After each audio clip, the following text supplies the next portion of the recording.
Okay, I will go ahead and call the meeting to order and have a roll call, please. Kim Brown. Here. Mike Stowe. Here. Mike Woodley. Here. Matt Beebe. Here. Brad Santola. Here. David Williams. Here. Mr. Field, will you lead us to the pledge, please? I pledge allegiance to the flag of the United States of America and to the republic for which it stands, one nation, under God, indivisible, with liberty and justice for all. Okay, I'd like to welcome our visitors. Mr. Fowler, we have anybody who wants to address the board? Yes, Mr. Horton's here, and I think he had a statement to make to the board. You want me to make that statement? All right, okay. My I question, want to stop you first, because last time you were here, I asked you to specifically not address the person, I said, until you don't address personnel or students in open session, and you stood up here and address personnel. So I'm asking you not to do that. okay, We have board policy that, I always like to let people speak. If they want to speak, we actually have board policy that says 1 full working day ahead of the board meeting, you're supposed to put it in writing. Yep. We can send you a copy of it, it's legally referenced, so appreciate Yes, it that. is. Welcome to if you don't want me to speak, I won't speak, that's fine. No, I'm welcome you to speak, I'm just telling you this, that there's a procedure to it, so. Okay. You're welcome to speak, You want me to stand or speak from here? however you want to do it. I can speak from here. My question was, Ernie came with 2 plans. They were workable plans. To ask the board to make changes. He made you opted for no change. In either plan, no cuts at all. My question is, where does the point meet where you depleted all your money, where there is no choice but to make cuts or change? I know I said at a board meeting here, and Brad asked the question, and I've asked him that same question. He has not been able to answer it, so that's why I'm here to the board today to ask that question.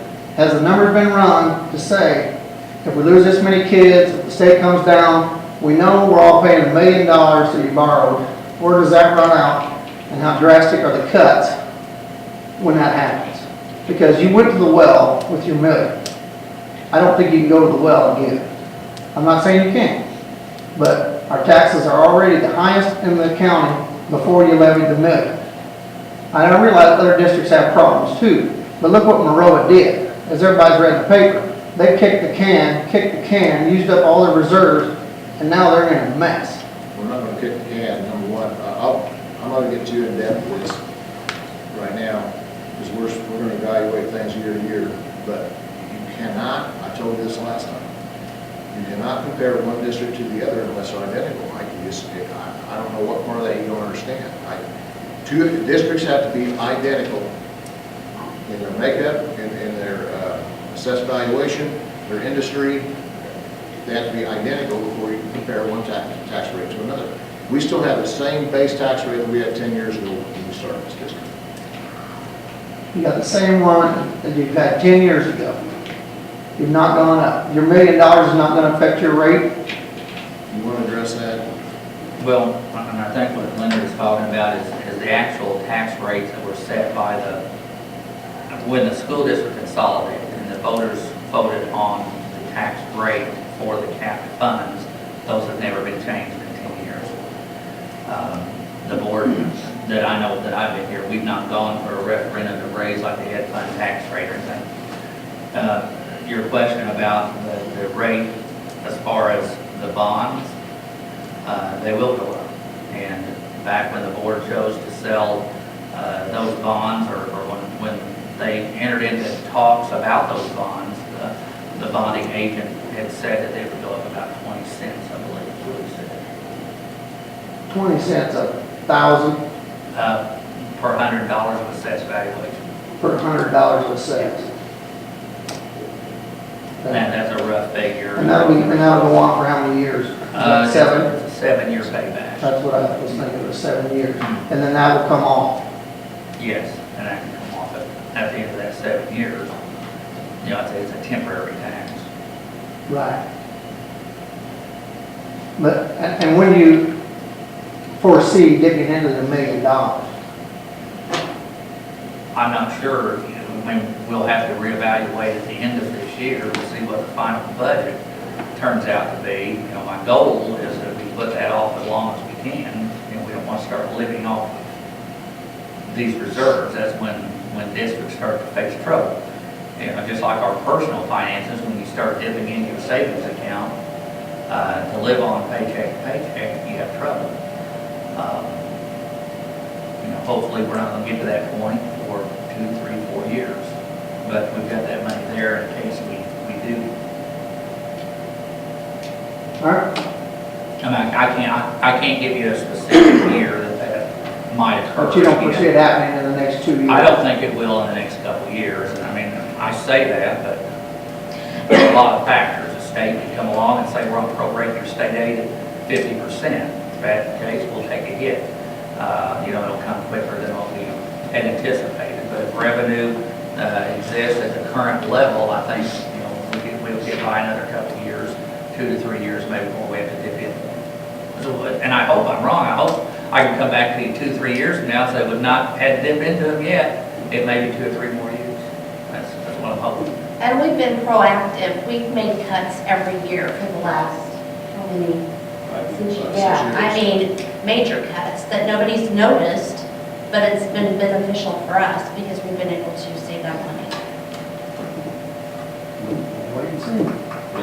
One of the things, as far as the not going with either plan, one of the plans was to do nothing. When we sent out the survey, I think the majority of the people in the survey, you know, expressed their opinion that they would rather do nothing at this point, is to go with either one of the plans.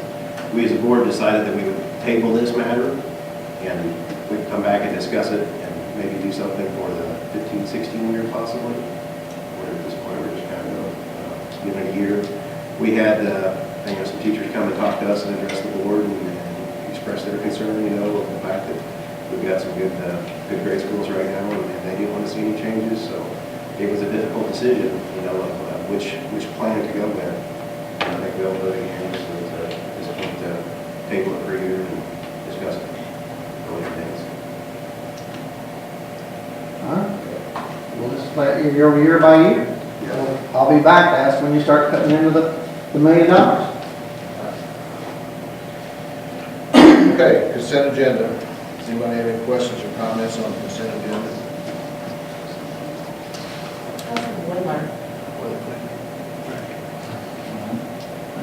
Working, seems like we were always having to tinker with it, but as of right now, we're hanging in there. We got any feedback from engineer? He's able to submit a steam. I have not heard from Randy on that, so I don't know. I'll need to call him. Anybody else? Questions, comments? Not entertain a motion to approve the consent agenda. Is that So moved. motion made by Kim, second? Second by Mark Stahl. Poll, please. Steve Brown? Yes. Mike Stoll? Yes. Jeff Wilkie? Yes. Ed Peters? Yes. Branson Coach? Yes. Yes. Superintendent's report. I only have no additional report to give you at this time, so I will keep receiving your packet. Strickland, Director. Oh, I just want to update you, kind of a good thing with our title money, we have to do a set aside for professional development with that grant money. We've been able to this point to give an update, send 17 teachers to different workshops and things, with the Common Core being new this year and everybody working really hard to adjust to that and find materials and get used to that with the transition. We sent a lot of people to Common Core writing, math, a big thing called closed reading. A lot of people have gone to, so it's been, I think, valuable for the teachers. Also, coming up on January 29th, a team of people, including myself and representatives from the middle school and high school, we're heading to a forum put on by the state board in Springfield. It's a mathematics transition forum, and what it is, it's talking about the math 1, 2, and 3, and 4 that they talk a lot about in high school. It's the model math curriculum that the state has to meet the Common Core state standards. Some of our area schools that we talked to are actually doing that instead of having a specific course called geometry or algebra. It's just math 1, math 2, math 3, math 4. I'm interested to go to gather information. Some of the questions they're addressing is, why integrate, why do this, what's the impact of this, what are the myths and realities of this, the integrated traditional pathways by going to this with the Common Core standard. So if anything, just information gathering, because it seems to be the way things are going, and it might be something at some point we look into. So I think Mr. Meadows, Julianne, the middle school math teacher, we're going just to see what's going on so we can stay up to date. Thank you very much. Old business, any other old business, anyone? Okay, new business, consider status of closed session minutes. Each July and January, we have to make a determination on closed session minutes. I recommend that they maintain their status as closed due to personnel student issue. Anybody have any questions or comments on that?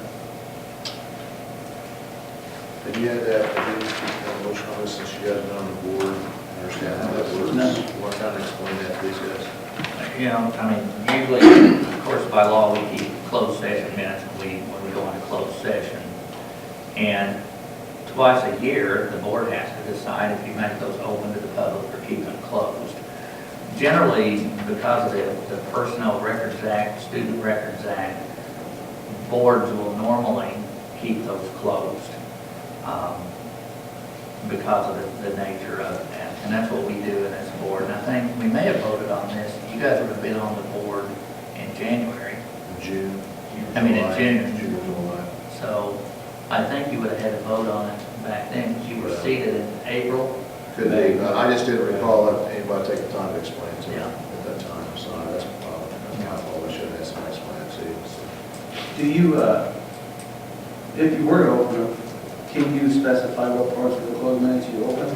Or is it, do you have to open them to all parts of it? Well, I think you have to open them to all parts, because that's a motion. Do you want the minutes open or closed? So it's kind of wide open. So it's all or nothing? Yeah, that's the way I would interpret it, and that may be the more cautious way to interpret it, but that's the way I interpret it. Okay, approve employee flex spending plan. I'm sorry. Good, need a motion. Need a motion to keep closed session minutes from July to December of 2013 closed to the public. Motion made by Mike, or second? Second by Pat, call roll, please. Kim Brown? Yes. Mike Stowe? Yes. Mike Oakley? Yes. Pat Peters? Yes. Brett Santola? Yes. Earl Williams? Yes. Okay, now flex plan. This is a formality that we do each year. It's part of a deal we have with our employees that qualify if they have a health savings account or those types of things. No cost to the district, just the company that provides that. I'd like to see it reflected in the board minutes that the board approved it, so I recommend approval of the flex spending plan. You want to give a brief explanation of the cafeteria plan? Well, that is just a tax deferred type of an account for, like I said, a health savings and that kind of thing. And like I said, no cost to the district, it's something employees can choose to participate in or not. Okay. Need a motion to approve the district's flex spending resolution. Motion made by Brad, is there a second by Mike Oakley? Call roll, please. Kim Brown? Yes. Mike Stowe? Yes. Mike Oakley? Yes. Pat Peters? Yes. Brett Santola? Yes. Earl Williams? Yes. Anything else before we go into closed session? No. Okay, we need a motion to go into closed session, please. So moved. Motion made by Kim, is there a second? Second by Brad. Call roll, please. Kim Brown? Yes. Mike Stowe? Yes. Mike Oakley? Yes. Pat Peters? Yes. Brett Santola? Yes. Earl Williams? Yes.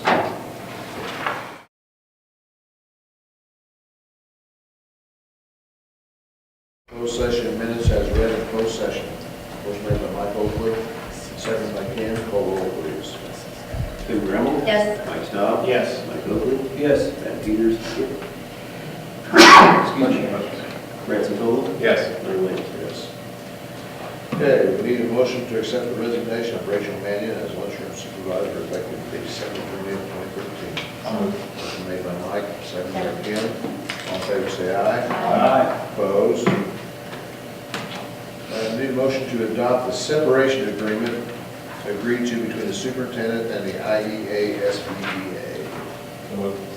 Motion made by Brad, second by Mike Oakley. Call roll, please. Kim Brown? Yes. Mike Stowe? Yes. Pat Peters? Yes. Mike Oakley? Yes. Brad Stone? Yes. Okay. Okay. Having satisfactorily met the goals outlined in the current contract, a motion to enter into a successor contract with Jill Reedy as Harristown Elementary Principal through June 30, 2018. So moved. Motion made by Cam, Second. second by Mike Stahl. Call roll, please. Kim Brown? Yes. Mike Stowe? Yes. Mike Oakley? Yes. Pat Peters? Yes. Brad Stone? Yes. Yes. Having satisfactorily met the goals outlined in his contract, motion to enter into a successor contract with Bob Meadows as Sangamon Valley High School Principal through June 30, 2018. Motion made by Mike Stahl, second by Kim. Call roll, please. Kim Brown? Yes. Mike Stowe? Yes.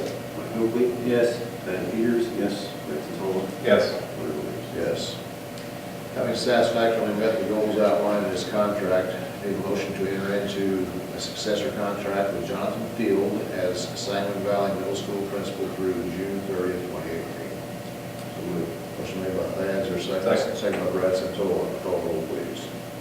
Kim Brown? Yes. Mike Stowe? Yes. Mike Oakley? Yes. Pat Peters? Yes. Brad Stone? Yes. Yes.